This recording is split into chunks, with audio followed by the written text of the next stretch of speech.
Welcome back, guys. I'm Zakia Tuiri. This is Tuiri Talks. This is Collaboration Corner. This is our occupational therapist of the day, Khamara-Lani, Tarradath. Welcome.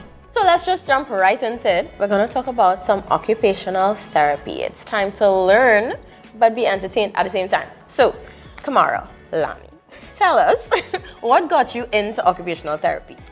So it's actually a kind of convoluted story. We're ready.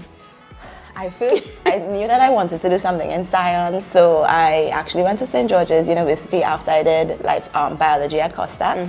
And then I was like, I don't think I want to put the type of investment that needs to go into being a doctor. I didn't think that I was passionate about it, so I didn't think that I should pursue something that needed that type of commitment if I wasn't actually passionate. Good that you had that self-awareness at that time before you're spending money. I saw some people losing it around me, and I was like, I think I could do it, but do I need to? So I came back home after I graduated with my bachelor's in life science, and I started volunteering. And so first I volunteered with a speech therapist, I volunteered with a physical therapist, and then I heard an occupational therapist on the radio. So maybe somebody who's seeing this might be interested in the field after seeing it. Look at the hand you played in her life, guys. Thanks, Priya. So I heard Priya on the radio and I shadowed her, and then I started looking into programs, and then I realized that there wasn't a local path to becoming an occupational therapist.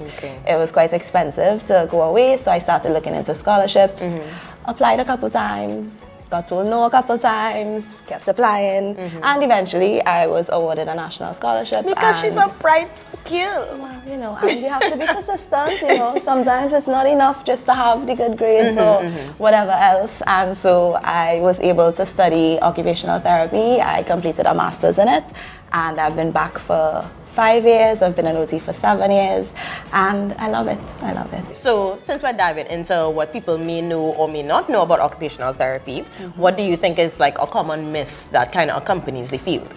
Well, as a person who works in the public sector, unfortunately, most people think that occupational therapy is only mental health. Right now, we only have posts in mental health. However, in the private sector, the majority of OTs, they work with the pediatric population. So there is some imbalance there, but a lot of people think that we only work with mental health, or another common misconception is that we just play with patients, with clients. I mean, play is still important, but I could talk for an hour about how important it is to play both for children and for adults. But a lot of the things that we do tend to be fun activities, or we try to do it in a fun way. So when you look at it, it might look like, oh, they're just playing, or they're just doing those other little frilly things. But there's a reason for everything. There's a reason for everything. Very intentional. Children learn a lot of skills through games that we take for granted. And a lot of times when a person has a disability and they're trying to relearn some of those skills, you learn faster. It's actually clinically proven that you learn faster when it's a game. Some when kind you're of entertainment of sorts. So, it doesn't have to be all boring. Even when you're doing homework with your children, make it a game, make it fun, and you're more likely to learn. So even if you're trying to learn how to do a new skill, make it fun. You're trying to crochet. Don't just sit down and crochet by the table. Fun. Put on some music you like. Put on a candle you like. Have create a vibe to the scene, and then you'll probably be able to engage in that activity in a more meaningful way. So I feel like this might be a hard question or a little tricky, just based on all of the things you have already shared. But what is maybe one of the most fun aspects for you to be an occupational therapist? Well, it is a little bit of a difficult question because my job can be really fun. But what I'd say is that because of some of the roles that I'm in, so as you mentioned, I'm the chair of the Occupational Therapy Association. I'm also chair of the regulatory board, and so being able. And I'm here this morning because we are important. This is very important. Yes, it is. But also because I've been able to see occupational therapy transform in the last few years. Like for instance, where I work, we've had 1 or 2 occupational therapists for maybe the last 25 years, and now we're up to 4. So, and as I mentioned, we're able to branch off a little bit into child guidance and give some support on the school system side. We also this week were able to access a little bit of dementia care and be able to provide services at the memory clinic at the Pembroke Street Wellness Center.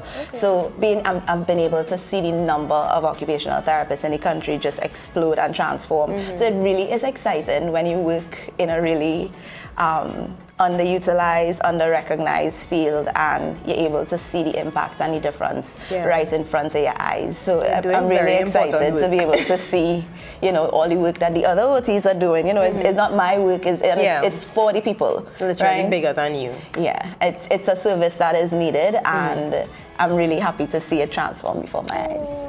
Let us play a little game. Okay, we have a little gamey game because it can't be Collaboration Corner without a little gamey game. I want you to tell me the most that you can about occupational therapy in 10 seconds. 10 seconds. OTs can work in so many places. You could work in mental health, pediatrics, orthopedics, neurology. We could work with stroke. We could work with aging in place. We could work with babies. We could work with older adults. We could work with geriatrics. We could work with everybody. Drop the mic. Drop the mic because I will say I don't know if I would have been able to do that, but that was real fun. That was hard, guys. I deserve a special meal. All the prizes. A special all meal. The prizes.